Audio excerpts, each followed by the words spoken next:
I was born and raised in Sierra Leone, a small and very beautiful country in West Africa, a country rich both in physical resources and creative talent. However, Sierra Leone is infamous for a decade-long rebel war in the 90s when entire villages were burnt down. An estimated 8,000 men, women, and children had their arms and legs amputated during this time. As my family and I ran for safety when I was about 12 from one of those attacks, I resolved that I would do everything I could to ensure that my own children will not go through the same experiences we had. They would, in fact, be part of a Sierra Leone where war and amputation were no longer a strategy for gaining power. As I watched people who I knew, loved ones, recover from this devastation, one thing that deeply troubled me was that many of the amputees in the country will not use their prosthesis.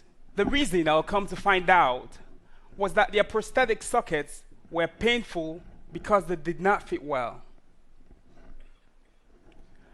The prosthetic socket is the part in which the amputee inserts their residual limb and which connects to the prosthetic ankle. Even in the developed world, it takes a period of 3 weeks to often years for a patient to get a comfortable socket, if ever.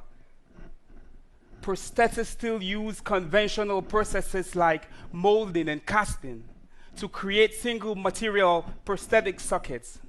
Such sockets often leave intolerable amounts of pressures on the limbs of the patient, leaving them with pressure sores and blisters. It does not matter how powerful your prosthetic ankle is. If your prosthetic socket is uncomfortable, you will not use your leg, and that is just simply unacceptable in our age. So indeed, when I met Professor Hugh Hare about 2.5 years ago, and he asked me if I knew how to solve this problem, I said no, not yet. But I would love to figure it out. And so for my PhD at the MIT Media Lab, I designed custom prosthetic sockets quickly and cheaply that are more comfortable than conventional prostheses. I use magnetic resonance imaging to capture the actual shape of the patient's anatomy, then use finite element modeling to better predict the internal stresses and strains on the normal forces, and then create a prosthetic socket for manufacture. We use a 3D printer to create a multi-material prosthetic socket which relieves pressure where needed on the anatomy of the patient. In short, we're using data to make novel sockets quickly and cheaply. In a recent trial we just wrapped up at the Media Lab, one of our patients, a US veteran who's been an amputee for about 20 years and won dozens of legs, said of one of our printed parts, "It's so soft, it's like walking on pillows, and it's effing sexy." Disability in our age should not prevent anyone from living meaningful lives.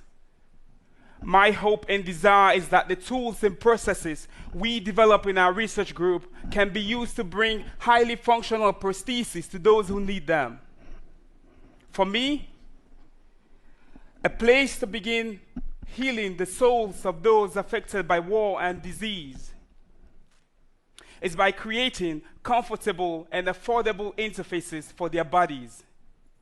Whether it's in Sierra Leone or in Boston, I hope this not only restores, but indeed transforms their sense of human potential.